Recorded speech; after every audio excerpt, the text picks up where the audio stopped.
Assalamualaikum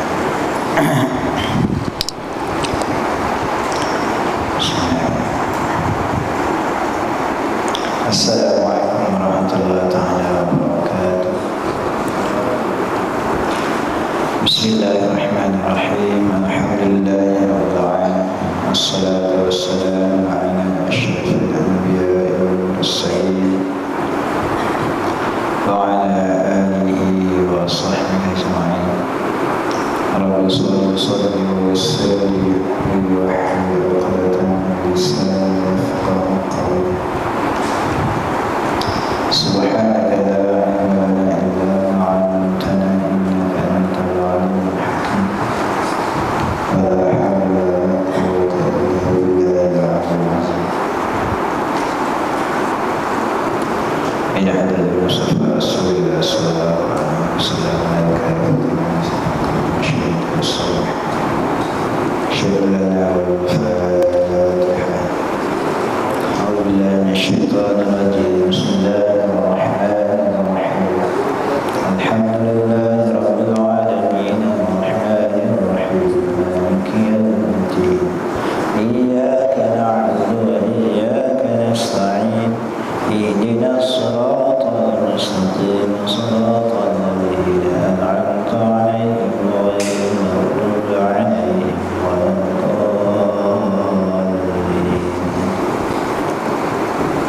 Alhamdulillah, Allah subhanahu wa ta'ala bagi bersama dalam majlis pada pagi ini. Semoga kita sentiasa diberkati oleh Allah subhanahu wa ta'ala. Baik, jadi masih lagi kita bahas dalam sifat Allah subhanahu wa ta'ala yang pertama. Dengan muka surat 5 barisan, muka surat 5 barisan yang ke-10 daripada bawah ke atas. 2, 4. Yang ke-10 barisan yang ke-10 daripada bawah ke atas.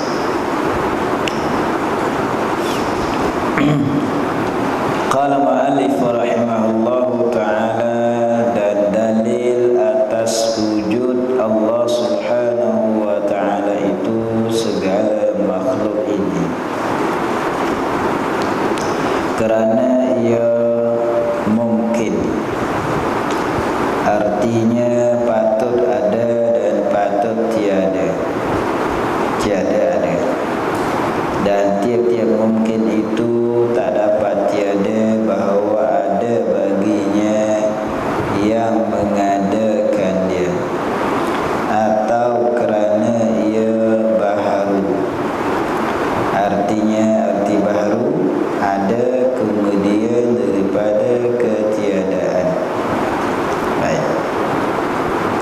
Kata musannif, dalil atas wujud Allah subhanahu wa ta'ala itu ialah segala makhluk ini. Berarti yang kita minggu lepas kita dah bahas, kita dah yakin bahawa wajib di atas setiap mukallaf kita semua, sama ada laki-laki ataupun perempuan, sama ada merdeka ataupun hamba, wajib apa? Dia beriktikad di hati dia, beriman bahawa adanya Allah subhanahu wa ta'ala. Kalau sekiranya seseorang itu tidak yakin, tidak beriman kewujudan Allah subhanahu wa ta'ala, maka dia tidak dinamakan seseorang itu beriman kepada Allah.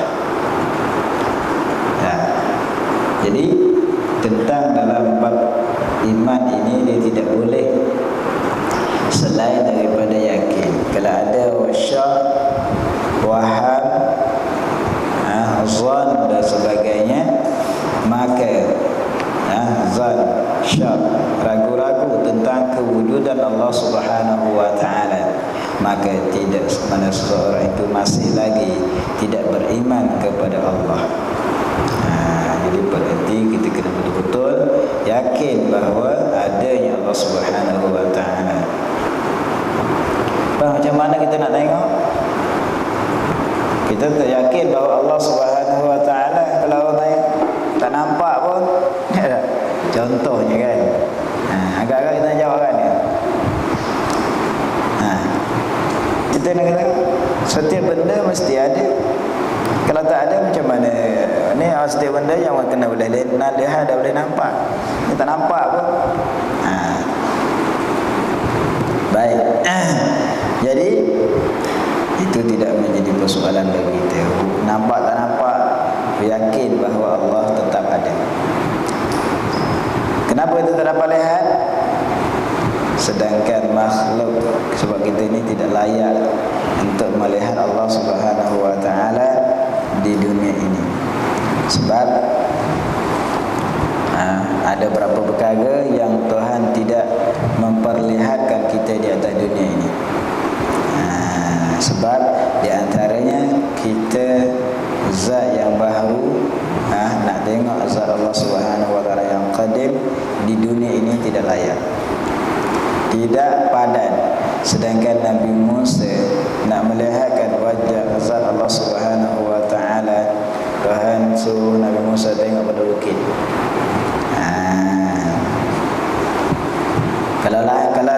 Kalau bukit itu tetap, falamma tajalla rabbuhu lil jabali ja'ahu dakka wa kharra Musa sa'iqa. Maknanya Tuhan suruh Nabi Musa tengok pada bukit. Kalau bukit tu kekal, tetap, tak hancur, kamu boleh dapat lihatlah zat Allah.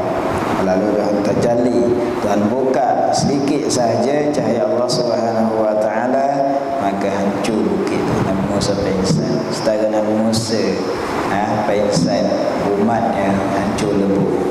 Apatah lagi kita biasa ni kan? Sebab tu tidak layak. Itu yang pertama. Yang kedua, dunia ini adalah penuh dengan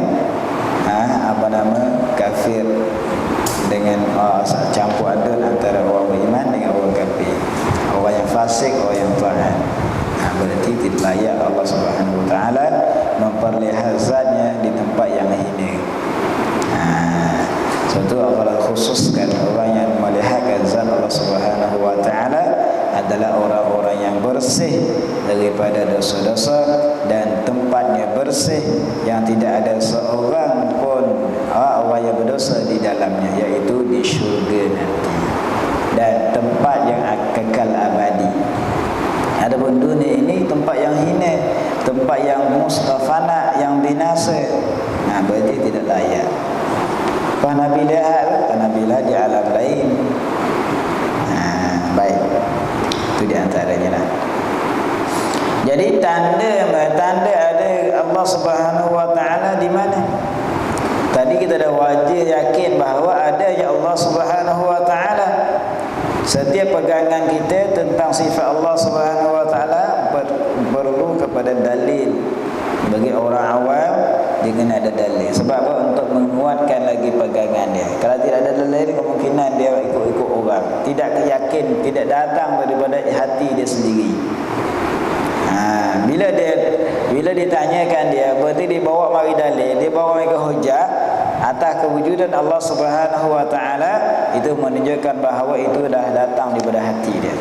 Dia yakin sungguh-sungguh. Tetapi kalau ditanya, disoalkan dia, sedangkan dia tidak boleh bawakan dalil, tidak bawa berikan hujah, maka kemungkinan dia iman itu mengikut orang. Berarti dia masih lagi tidak dinamakan orang yang sebenar-benar mengenal Allah Subhanahu Wa Taala. Tapi kalau orang yang boleh jawab balik soalan, dikritikan orang, maka dinamakan dia sebenar-benar mengenal. Baik, itu bagi orang biasa lah. Adapun orang yang hampir kepada Allah, tak perlu dalil pun tak apa, dia terus yakin. Seperti mana orang-orang arif billah, dia kenal Allah dulu, baru dia kenal dunia ini. Kita kenal dunia dulu, baru kenal Allah. Kita tengok dunia, kita tengok makhluk, barulah kita menunjukkan adanya pencipta. Itu kita. Adapun orang yang atasan, dia tengok Allah. Dengan ada Allah, maka Allah menjadikan segala-galanya.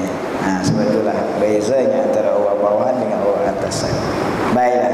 Dan yang penting, biar kita kena yakin dengan sifat Allah tadi, adanya Allah Subhanahu Wa Taala, biar dengan ada hujah, barulah kemas ataupun mantap pegangan kita. Tidak goyang-goyang. Baik, mana dalil dia? Kalau orang tanya kita, mana dalil di atas wujudnya Allah Subhanahu wa taala?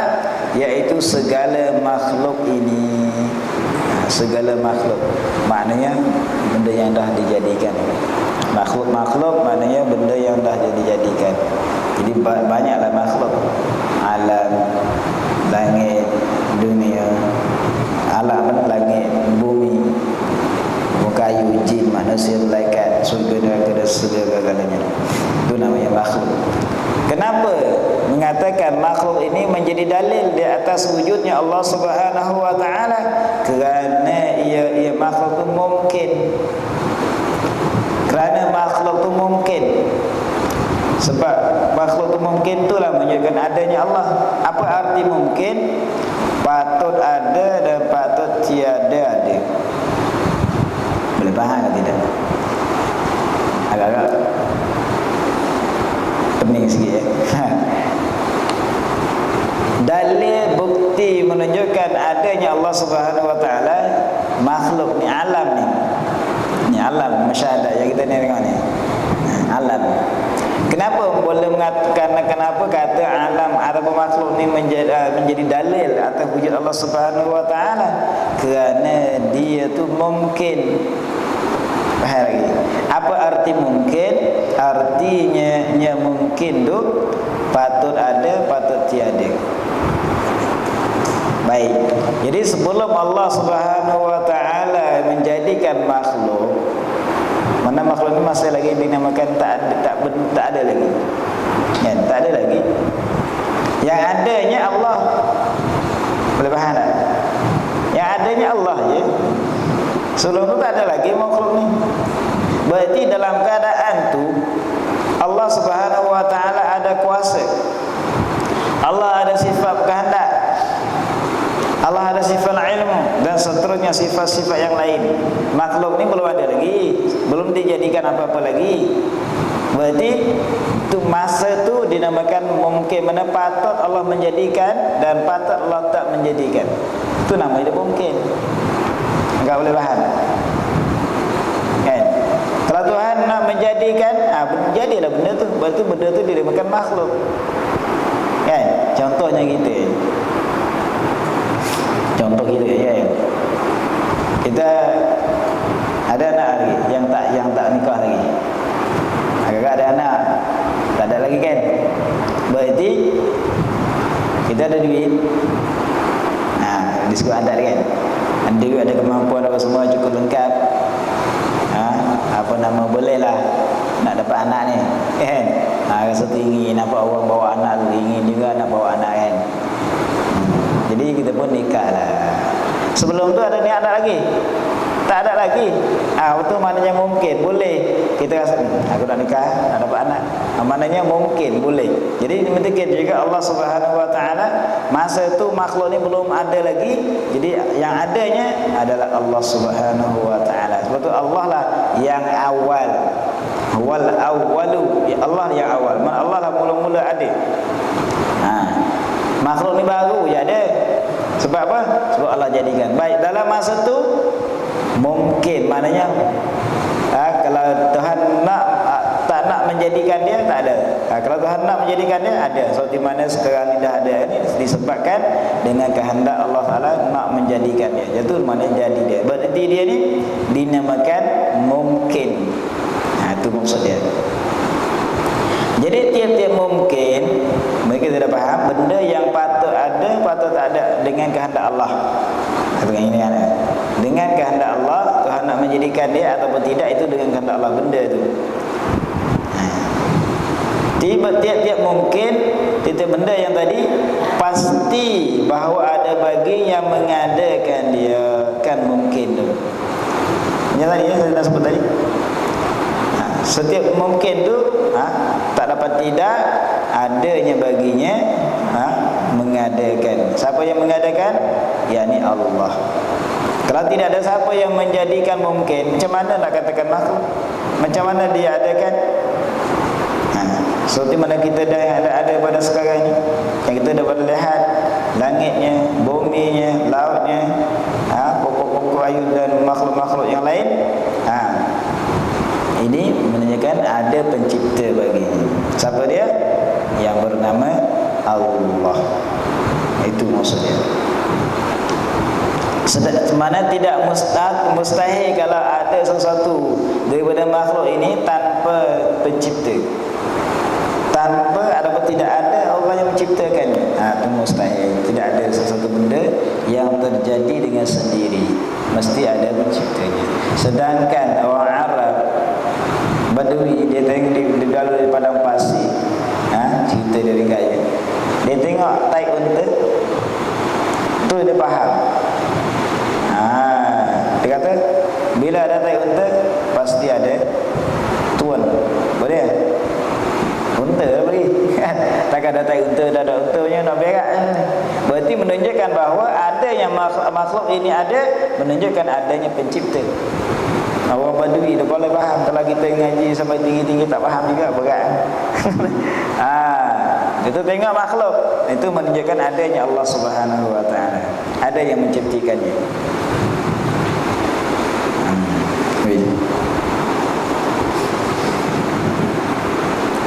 Atau kerana ia baharu. Itu yang kedua.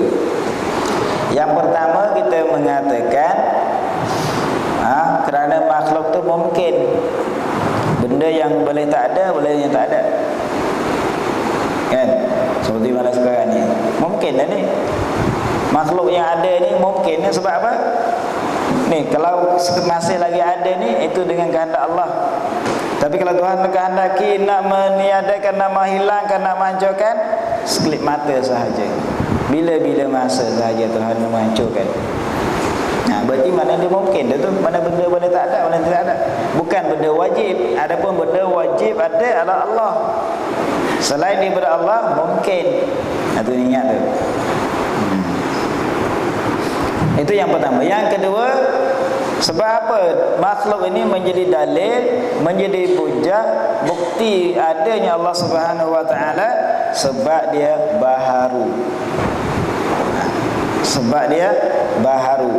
Baharu tu dengannya tu bahrau pula tu. Apa bahasa bahrau pula nanti? Itu bahasa tulisan dari lama. Kalau boleh tulisan bumi bawah tak apa dah. Kerana ia mungkin tu baharu. Apa arti baru? Ni pengertian dia. Yang kita faham baru-baru ni baru cantik baru keluar. Baru-baru itu ialah ada kemudian daripada ketiadaan. Mana ada selepas pada tak ada. Bahasa mudah. Ada selepas daripada tak ada. Itu namanya baru. Sama dengan kita juga kan. Dia sebut warna jalan dua-dua ni baru. Baru apa? Berkahwin. Dulu kahwin tak? Tak lagi. Baru je. Mana baru juga kan? Dulu tak kahwin, sekarang dah kahwin. Bawa pula setiga. Dulu dua je. Alah baru. Baru mana? Baru ada seorang. Maknanya baru je tu. Makna baru ni ada selepas daripada tak ada. Itu namanya baru. Sebab tu kita tak boleh mengatakan Allah Subhanahu wa taala itu baru. Sebab Allah tidak didahului oleh tiada dulu. Macam kita tak lain. Kita ni ada kita ni dinamakan baharu sebab kita ni dulu tak ada, sekarang ni baru ada. Adapun Allah tidak tengok macam tu. Betul, tidak boleh mengatakan Allah tu baru. Baik. Jadi maknanya dalil makhluk ini menjadi dalil, menjadi bukti bahawa adanya Allah Subhanahu wa taala kerana dia tu baru. Sebab apa? Sebab dulunya tak ada. Yang adanya Allah. Selepas tu Allah mandakina menjadikan, maka jadilah makhluk ni. Itu maknanya baru ada. Bilanya? Tahun berapa? Wallahu a'lam. Sains tak ada lagi. Bilanya Allah jadikan makhluk ni? Bilanya? Wallahu a'lam. Cumanya kita tahu, kita reti bahawa makhluk ni ada selepas tak ada. Dulu tak ada, sekarang baru ada. Tahun berapa? Wallahu a'lam. Allah sahaja yang tahu. Dan tiap-tiap yang baharu itu tak dapat tiada bahawa ada baginya yang membaharukan dia. Apa yang membaharukan? Yakni yang mengadakan, yang menciptakan dia. Baik. Jadi bila kita faham bahawa setiap benda yang baharu, setiap benda yang ada selepas daripada tak ada, pasti faham daripada situ, pasti ada yang menjadikan. Mesti ada yang menjadikan dia. Takkan tiba-tiba benda tu tak ada, tiba-tiba jadi sendiri. Mustahil. Kan? Kalau macam tu tak payah masak lagi tu. Ya tak? Tutup kulit tu, tutup salji aja. Tutup mata, buka-buka ada makanan, ada lauk. Berat nanti. Kalau macam tu tak payah masak dekat. Maka itu mustahil. Contoh kalau ada pun Allah hantar. Ya kan? Tidak akan tiba dengan sendirinya. Mesti ada yang menjadi, yang memasakkannya. Demikian juga makhluk ini ada dia ni, mesti ada yang menciptakan. Siapa dia? Allah. Sedangkan kita tengok pada zahir pun, barang-barang kita pakai motor ke kereta ke basikal ke baju ke semuanya ada yang menjadikan. Siapa dia? Tukang-tukang. Takkan duduk jalan-jalan close biji kereta depan mata kita, tak ada yang menjadi cipta, yang kilang buat. Mustahil, nampak kan? Habis. Itu apa nama takrif dia. Tiap-tiap yang baharu tak dapat tiada bahawa ada baginya yang membaharukan. Apa maksud membaharu? Artinya yang mengadakan dia. Kan baru. Boleh faham tak agak-agak? Kalau tak boleh faham, boleh jawab ya. Kalau saya tanya, kalau boleh saya ulang balik. Saya rasa macam tak faham je. Dia benda ni kena perhati. Kalau tak faham, kalau saya tanya, kalau kurang faham boleh jawab. Senang. Jadi saya tak nak berlalu gitu dalam keadaan tak apa faham. Dia betul-betul kalau boleh ajar orang lain pula. Macam tu. Ngaji. Kalau ngaji nak boleh ajar orang lain. Jangan sakat kita faham saja. Aku faham tapi nak hurai tak boleh. Tak naknya tu. Kan? Kita boleh menghuraikan lagi. Bahawa sebenarnya kita faham dan kita tahu. Agak-agak faham tak agak-agak? Boleh faham tak? Apa-apa? Boleh ya? Maknanya setiap benda yang jadi ni mesti ada pencipta. Senang cerita. Nampak lagi? Tidak ada mustahil berlaku sesuatu yang ada di dunia ni, di makhluk ni tanpa pencipta. Tak ada. Betul lah kalau orang ahli falsafah dia mengatakan alam ni semula jadi, itu salah. Dia menafikan Allah Subhanahu wa taala. Seperti mana dalam agama Buddha pun macam tu. Saya ngaji sekolah pun dia ceritanya tu. Tapi alhamdulillah lah, kita ada sempat lah ngaji ke kampung ni kan, ngaji Quran, ngaji agama. Kita tolak walaupun ngaji masa kecil pun kita faham juga. Dia menganggapkan bahawa makhluk ni tanpa diciptakan, tak ada siapa yang menjadi. Bukan nama Allah, dia panggil Allah. Bukan nama Allah, dia panggil Allah. Mana dia tidak, dia mengatakan bahawa alam ni jadi dengan sendiri. Manusia ni dijadikan daripada beru. Betul ke? Manusia jadi daripada beru. Berapa? Beru lah, monyet kan? Mana ada manusia jadi daripada beru Kalau ramai tu ramai Itulah nama dia sains yang tidak mengikut landasan syarak adapun Al-Quran dan hadis. Jadi salah. Betul kalau mengaji sains, kalau tidak ada akidah, maka dia akan jadi sesat. Dia tidak nampak jalan sebenar. Tapi kalau dia memang ada akidah, maka dia akan lebih mantap lagi pegangan dia.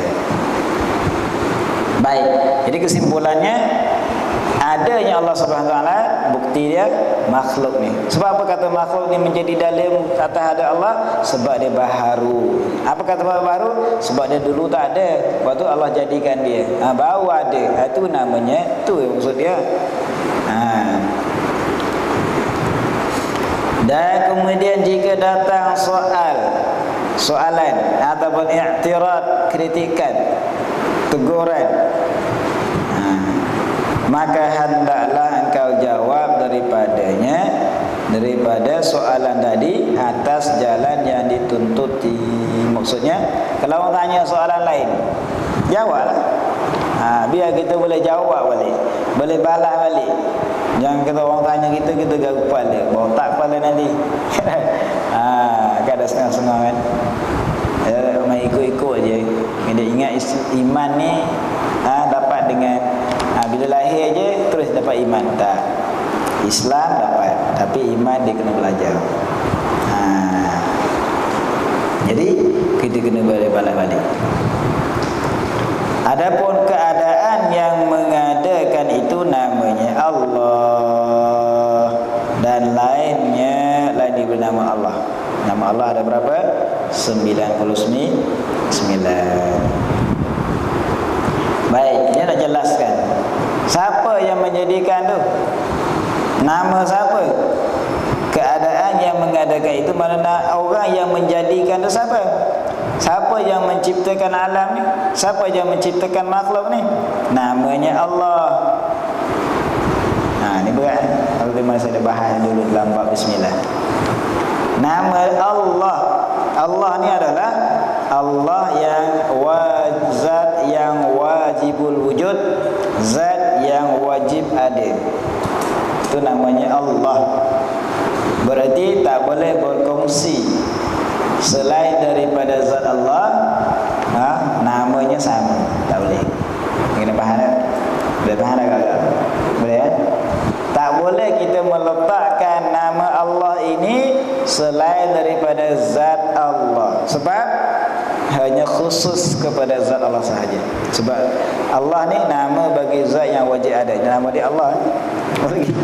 Kan? Adapun selain daripada zat Allah, tak boleh nama Allah. Sebab tak layak. Bukan zat yang wajib ada. Adapun sandaran, itu boleh. Abdullah, itu boleh. Masalah hamba bagi Allah. Atiqullah, kemerdekaan Allah, boleh. Habibullah, boleh. Adapun khusus nak letak nak Allah saja, itu tidak boleh, haram hukumnya. Sebab boleh membawa pada kekeliruan.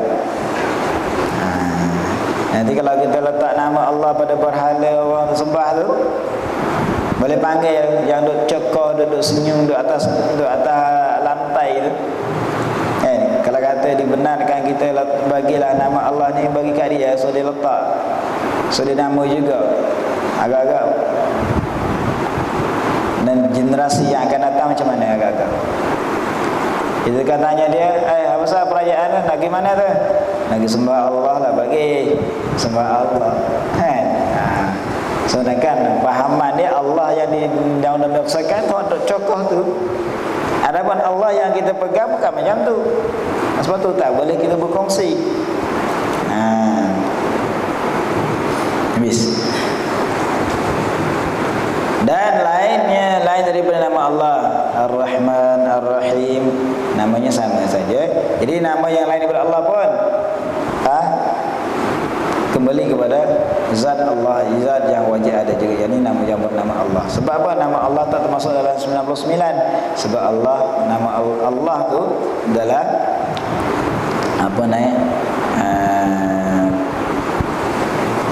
ketua segala nama. Contohnya Ar-Rahim, Allah yang bersifat dengan Ar-Rahim. Ar-Rahman, siapa dia Ar-Rahman? Allah. Sama juga dia akan kembali kepada Allah. Ada 99 yang lain dan tidak termasuk maka iaitu mana keadaan yang mengadakan itu namanya Allah, itu diketahuikan daripada khabar Rasul alaihi wassalatu wassalam. Siapa yang memberitahu kepada kita yang menjadikan alam ni namanya Allah? Siapa? Iaitu Nabi, Rasul. Bukan kita tahu sendiri. Rasul lah yang memberitahu kepada kita bahawa yang menjadikan alam ni nama dia Allah. Habis.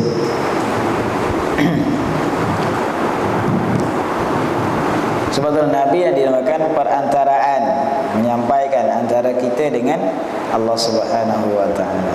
Dan apabila sabitlah ada Allah Subhanahu wa taala, mustahil atas nyata Allah adam, yakni tiada. Mustahil lah. Jadi berarti kita tidak boleh terima mengatakan Allah Subhanahu wa taala tidak ada sama sekali. Itu mustahil. Dan kedua, boleh faham tak? Boleh ya? Yakin betul-betul. Dan kedua, qidam. Yang baca qadam, bahasa Arabnya silap baris saja jadi lain. Qidam, kalau qadam tapak kaki. Adapun qidam makna dia artinya sedia. Dan dikehendaki dengan sedia, dengan qidam itu sedia yang zati. Sifat yang kedua yang wajib di atas kita mengetahui secara satu-satu adalah qidam. Kenapa perlu kita belajar tentang sifat ni? Tidak macam para sahabat, mana ada ngaji sifat dulu kan. Sahabat dengan kita, peringkat kita ni tak sama. Sebab sahabat ni pegangan dia tidak sama dengan kita. Kita ni lain sikit. Bila sebut satu, mikir dah pula dia buat kajian kan. Ada sahabat tak, kalau apa yang Nabi sebut tu memang dia terus tak fikir, dia lain dah kan. Itu perlu kita kena ngaji. Sebab untuk mentashbih, mentanzihkan Allah Subhanahu wa taala daripada sifat-sifat yang menyerupai dengan makhluk. Jangan ikut pahaman-pahaman yang mendakwakan dirinya apa ngaran salafi. Salafi ni Wahabi ya bagi.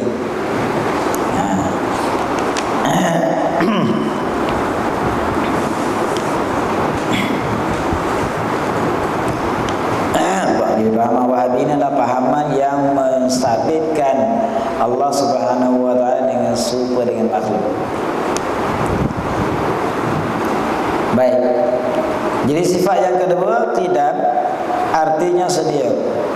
Dikehendaki dengan qidam di situ sedia yang zati, yang dibangsakan kepada zat. Mana zat Allah Subhanahu wa taala sedia kala lagi, azali lagi adanya zat Allah Subhanahu wa taala. Jadi kita faham dari situ sedia ni terbahagi kepada 4. Kalau yang tulis ini satu ayat ni. Jadi faham daripada situ adalah sedia terbahagi kepada 4. Yang pertama sedia zati tadi, satu. Mana sedia yang dibangsakan kepada zat. Mana zat tu sedia kala. Itu yang pertama. Yang kedua sedia sifat tijin. Sedia yang bangsa kepada sifat, iaitu sifat yang sedia kala. Sebagaimana sifat Allah Subhanahu wa taala yang sedia kala. Sembahyang. Yang ketiga, abang sedia idhafi. Sedia idhafi. Mana sedia yang bangsa sandaran. Apa maksud? Dahulu. Contohnya bapa kita, ayah kita, tok kita. Maknanya sedia juga, tapi sebab apa? Sebab dia ada dulu. Batu bawa kita. Maknanya namanya sedia juga, tapi panggil sedia idhafi nama dia. Contoh kata bapa kita dahulu daripada kita. Mana ada bapa kita dahulu daripada kita. Betul tak? Ke kita ada dulu baru ayah kita. Maknanya bapa kita ada dahulu daripada kita tu dinamakan sedia idhafi. Itu maksudnya. Itu yang kita. Yang keempat sedia zamani. Sedia yang dibahasakan kepada masa. Maknanya di sini ulama kata sedia zaman ini dibangsakan kepada pada masa mana jarak masa dia 100 tahun. Setahun ataupun setahun ke atas. Contoh kita sebut kan, ini bila ada ni, sedia lagi ni, kita sebut kan. Berarti sedia di situ makna masa tu dah lama dah. Itu maksudnya. Baik. Jadi yang empat-empat tadi adakah termasuk dalam kata bahasan tentang sedia Allah Subhanahu Wa Taala? Hanya dua sahaja.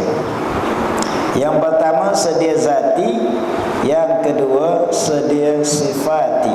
Itu je. Yang kedua, yang ketiga, yang keempat tidak termasuk dalam sedia qidam yang kita bahas ini. Habis kena faham. Jadi kalau kita sebut sedia lagi, itu tak apa salah. Tak menjadi rosak akidah kita. Sebab apa? Kita hanya sandara kita sebut tentang sedia itu dari segi masa lama. Bila ada bangunan ni, sedia lagi, maknanya dah lama dah. Itu boleh sebut, tidak menjadi kesalahan. Sebab apa? Kita bangsa kepada masa dia. Sebab dia lama. Tidak menjadi salah. Tetapi kalau kita kita sebut di segi sedia sebenar-benar, saya sedia lagi, mana tidak ada permulaan, itu salah. Itu baru salah. Baik. Dan makna sedia itu apa? Makna sedia yang zati itu. Itu dalam bahasa Melayu ni dia ada nya tu kembali baru bila kita baca balik baru faham. Makna sedia yang zati, apa maksud yang sebenarnya? Ketiadaan permulaan bagi wujud, yakni wujud Allah Subhanahu Wa Taala. Ketiadaan permulaan. Bahasa Jawi ni lari ringkas kan. Jawi lama ya. Ketiadaan permulaan bagi wujud, yakni bagi adanya Allah Subhanahu Wa Taala. Maksud sedia yang zati ini maknanya zat Allah Subhanahu Wa Taala ada tu tidak ada permulaan. Senang cerita. Apa maksud kata adanya Allah Subhanahu Wa Taala tidak ada permulaan? Maksudnya artinya tiada mendahulukan ada Allah itu oleh Adam. Lagi pening. Dia nak hurai lagi supaya kita jelas betul-betul, supaya kita faham betul-betul. Peringkat pertama, sedia yang zati, semana zat Allah Subhanahu Wa Taala sedia, bererti adanya Allah Subhanahu Wa Taala tidak ada permulaan. Boleh faham tak? Boleh ya? Okey. Apa maksud adanya Allah Subhanahu Wa Taala tidak ada permulaan? Maksud dia Allah Subhanahu Wa Taala ada tu tidak didahului oleh tiada. Agak-agak boleh faham tak? Boleh ya? Betul kan? Muslimat boleh faham tak agak-agak? Kalau tak faham, boleh buat soalan. Maknanya ada Allah tidak didahului oleh tiada. Adam tu tiada. Agak boleh faham tak? Boleh ya? Macam kita ni. Kenapa kita ni tak dinamakan sedia? Sebab kita ni ada permulaan. Kita ni dinamakan baharu sebab kita ada permulaan. Jadi ada kita ni tak boleh mengatakan zat kita ini sedia sebab kita ada permulaan. Apa sebab kata permulaan? Sebab ada kita didahului oleh tiada dulu. Boleh? Contohnya kita lahir tahun berapa? Tahun 90, katakanlah kan. Baik, tahun 90 kita lahir. Tahun 89 ada tak kita? Ada tak? Tak ada. Berarti kita tak ada lagi. Ada kita didahului dulu tak ada lagi. Mana didahului oleh tiada dulu. Baru 90 baru ada. Berarti kita ni ada tarikh. Ada kita ni ada tarikh permulaan kita lahir. Lepas tu kita asyik buat hari jadi je. Sebenarnya kena tukar hari lahir. Hari lahir kita kan, tarikh lahir. Setiap tahun kita buat ingat aja. Boleh buat tapi jangan ikut cara orang lain. Itu salah. Ada ya? Ini beli kek kalau umurnya 80 tahun, 80 batang tiap apa nama lilin. Kan? 80 batang boleh disiup. Pakai kon. Pakai apa pakai? Pakai apa yang tajam tu macam orang Kristian. Lepas tu buat nyanyi pula, tepuk tangan. Itu cara orang lain, tak eloklah. Kita nak buat juga doa selamat, panggil orang makan, salah. Tapi jangan buat ikut cara orang Kristian. Tu. Ini pakai siup lilin, tepuk tangan, buat nyanyi. Masya-Allah. Inilah masyarakat kita ni mudah terpengaruh dengan cara-cara yang lain. Baiklah. Jadi biasa dengan adanya Allah Subhanahu wa taala, Allah ada, tidak ada permulaan, tidak tarikh baginya. Maknanya ada Allah bila? Tak tahu. Dan tidak didahului oleh tiada. Maknanya ada Allah ni sedia kala. Mana bukan kata dulu tak ada, baru ada Allah. Tak. Tidak macam tu. Itu maksud dia. Itu pegangan kita. Mana Allah ni ada sedia kala, bila-bila. Tak ada tarikh. Tak nak hurai apa lagi. Yang benda tu ya kena hurai ya. Maknanya keyakinan kita adanya Allah Subhanahu wa taala sedia kala. Tidak ada permulaan dan tidak ada tarikh. Senang cerita. Dah. Tidak sama dengan kita. Habis. Dan keluar dengan sedia yang zati itu, sedia yang zamani, yang saya sebut tadi, yang keempat tu. Sedia yang zamani iaitu panjang masa, mana lamanya masa, serta terdahulu adam, serta terdahulu tiada. Maksudnya contohnya bangunan tu dah 100 tahun. Jadi kita tengok Allah besarnya. Bila ada bangunan ni? Sedia lagi. Maksud sedia di situ dah lama dah bangunan tu. Bila tu? 100 tahun lebih. Maksudnya walaupun dia masa tu dah lama, tapi dia ada. Dulu tak ada. Katalah 100 tahun. Sebelum 100 tahun tak ada. Berarti terdahulu Adam juga. Berarti dia tu masih lagi dinamakan baharu, bukan sedia zati. Itu maksud dia. Maka tiada dikehendaki di sini, mana tak dimaksudkan di sini, tak dibahaskan dalam bab qidam di sini, tak termasuk. Itu maksud dia. Berarti kesimpulannya dalam pahaman kita, wajib di atas setiap mukallaf kena i'tiqad bahawa adanya Allah Subhanahu wa taala tidak ada permulaan dan tidak ada tarikh baginya. Senang cerita. Jangan kita seperti mana orang lain menganggapkan bahawa Tuhan itu ada permulaan. Dulu tak ada. Dibuat elok-elok, dia dipahat, dia cat, baru dia letak baru ada. Tuhan dia lain. Tuhan dia senyum sokmo. Orang ketuk kepala pun senyum aja, kan? Orang salam dalam air pun senyum aja. Itu Tuhan dia. Dan mustahil lawannya, lawan qidam itu hudus. Apa hudus? Artinya baharu. Itu mustahil. Mustahil kita kena ingat juga tarikh dia. Perkara yang tak diterima oleh akal adanya. Maksudnya kita tak terima benda tu ada. Itu namanya mustahil. Seperti mana hudus. Kalau mensabitkan sifat baharu bagi Allah Subhanahu wa taala, itu namanya mustahil. Tak terima sama sekali mengatakan Allah itu baharu. Itu ingat tu. Dan dalil qidam Allah Subhanahu wa taala itu bahawa jika ia Allah itu baharu, nascaya berhajat ia kepada yang membaharukan dia. Wallahu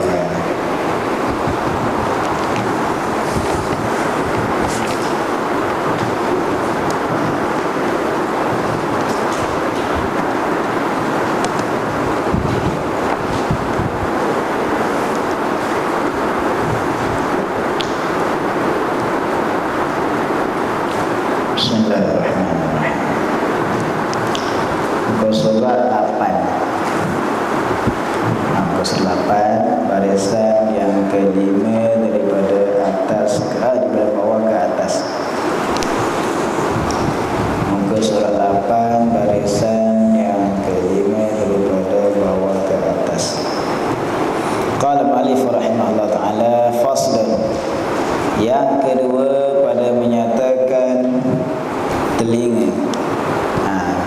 Tentang fasal tentang mata kita dah lepas kan. Jadi masuk fasal yang kedua, iaitu membahaskan tentang telinga kita. Sebab telinga ni pun dinamakan satu amanah Allah Subhanahu Wa Taala untuk itu. Ketahui olehmu, misalnya dia suruh kita tahu bahawasanya telinga itu menjadikan dia akan telinga itu oleh Allah Subhanahu Wa Taala bagi engkau kerana beberapa faedah yang bangsa dunia dan beberapa faedah yang bangsa akhirat. Jadi misalnya so kita faham, kita tahu bahawa telinga itu satu nikmat yang Tuhan jadikan untuk kita. Tujuannya berapa faedah, sama ada faedah dunia atau faedah akhirat. Jadi kita kena ingat satu nikmat yang besar. Maksud telinga di sini pendengaran, bukan zat telinga ni dah.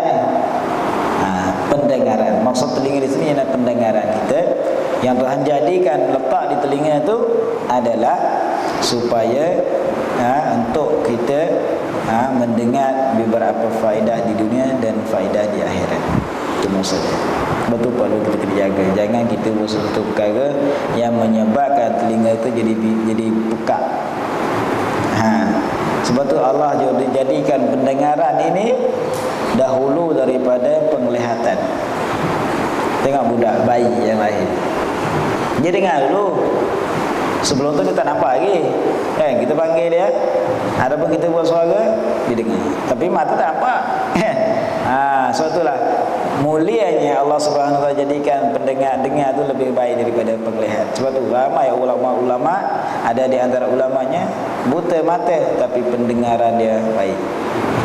Betul lah. Dia walaupun dia buta tapi dia boleh hafal Al-Quran, dia boleh hafal hadis, dia boleh kenal seseorang itu. Sebab apa? Mata hati dia cerah. Adapun kita, mata kita okey, pendengaran kita okey, tapi hati tak okey. Yang tu kita, apa sah aku hafal tak masuk-masuk. Mata nampak dah, telinga dengar dah, tapi tak ingat juga sebab hatinya masih lagi kotor. Sebab kita banyak mendengar-dengar perkara-perkara yang menyebabkan hati kotor. Betul, kena jaga, kena pelihara. Baik. Sebab itulah dia telinga inilah salah satu daripada sebab yang mendapatkan ilmu. Telinga. Sebab tu kata ulama, asbabu ilmi salasah. Sebab-sebab yang mendapatkan ilmu tiga benda, tiga perkara. Yang pertama adalah pencernaan indera yang lima: mata, telinga, rasa, sentuhan dan bau. Mata kita dapat lihat, dengan sebab kita lihat kita dapat ilmu, dapat tahu. Telinga kita mendengar, dengan sebab kita dengar lah kita dapat tahu. Kan kita tak dengar, tak tahu. Orang cakap, puas lah cakap, last kali ngeling kepala. Cakap puas dah. Daripada rumah ni sampai ke masjid ni, cakap aja. Rupa-rupanya sampai rumah, tanya dia, faham ke tak?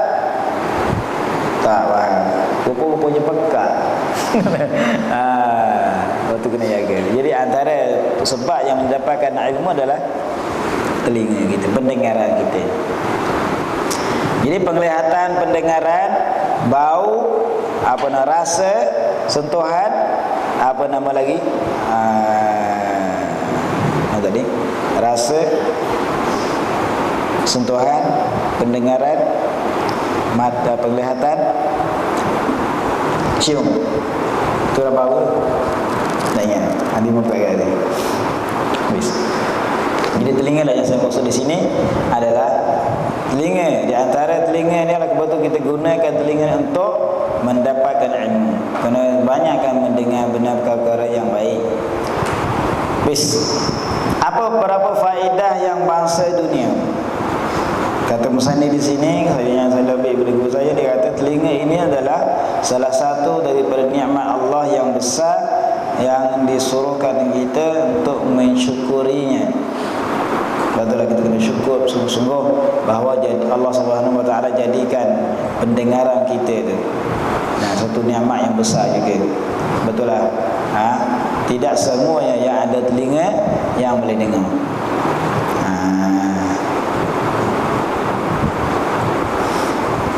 Dan berapa faedah yang bahasa akhirat. Maknanya dengan sebab kita gunakan telinga juga kepada tempat yang baik, menyebabkan kita dapatkan pahala di akhirat nanti. Itu maksud akhirat.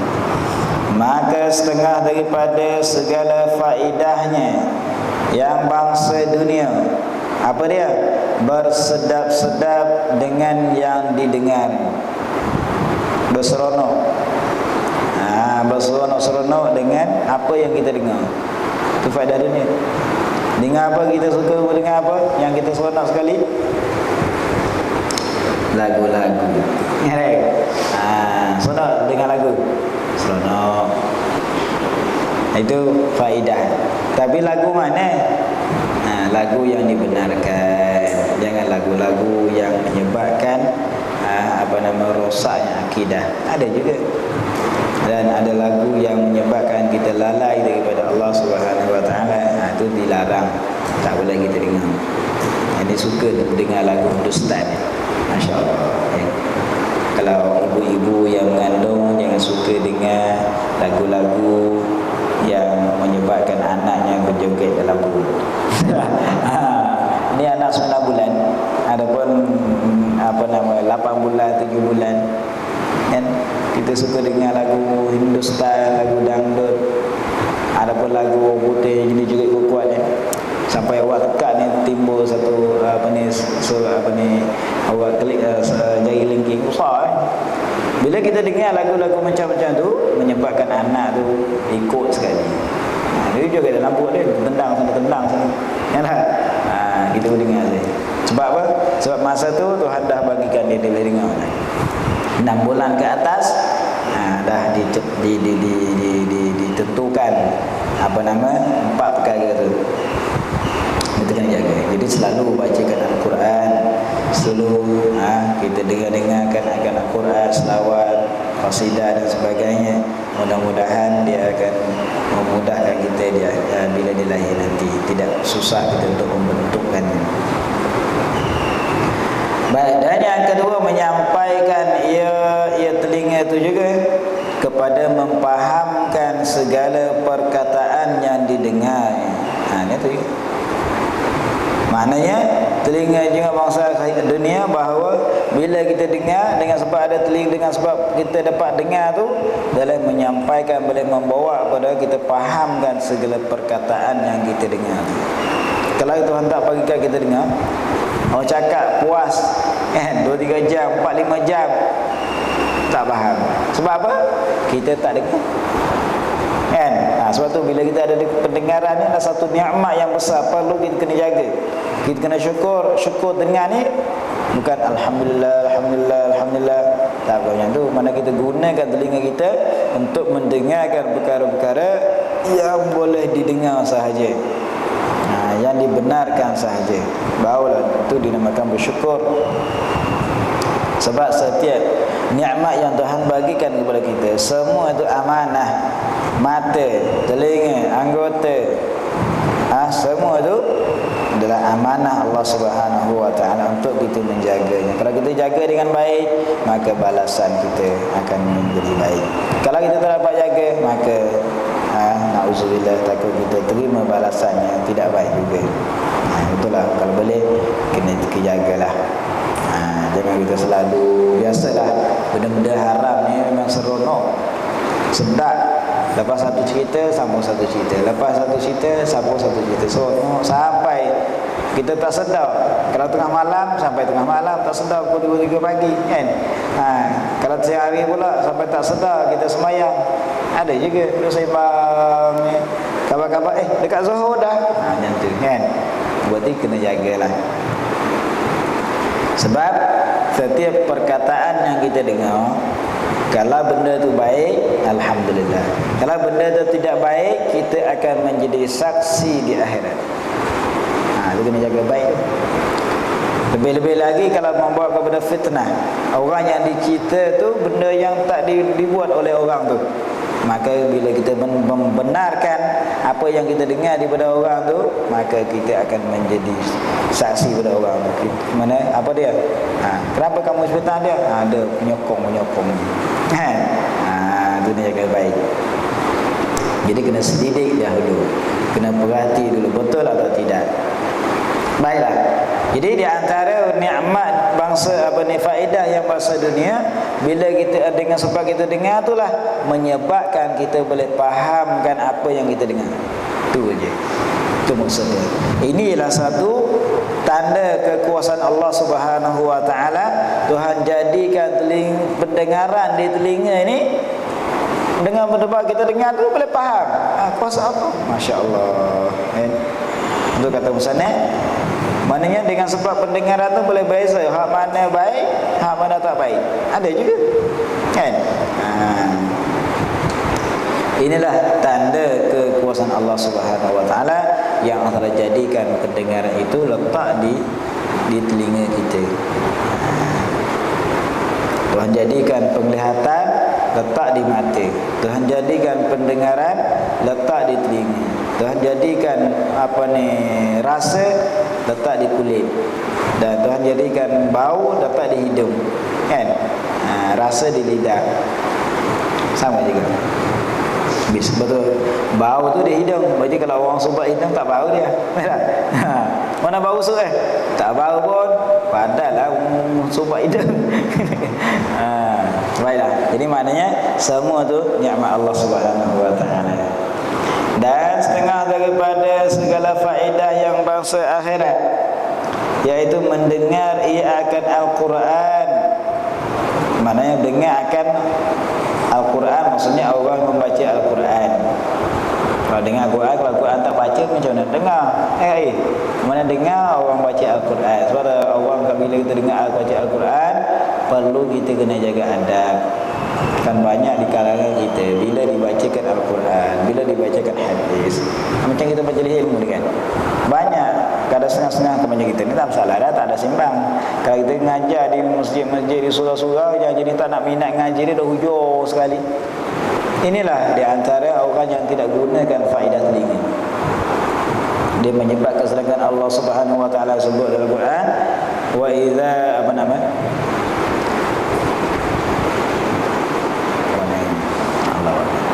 wa idza quri'a al-Qur'an fastami'u lahu wa ansitu la'allakum turhamun. Kata silap tu apabila dibacakan Al-Quran, adalah kamu kena dengar. Fastami'u lahu wa ansitu, kena dia dengar, perhati. La'allakum turhamun, mudah-mudahan mana sebenarnya kamu dirahmati oleh Allah Subhanahu wa taala. Waktu kita kena hormati kepada Al-Quran dan hadis-hadis dan kata-kata ulama. Kalau tidak, kita bila dibaca Al-Quran kita sembang, yang teruk lagi sisa rokok. Majlis baca Quran Yasin ni, jadi jemput semua jemaah-jemaah masyarakat dan masjid untuk malam ni membaca Yasin di rumah saya contohnya.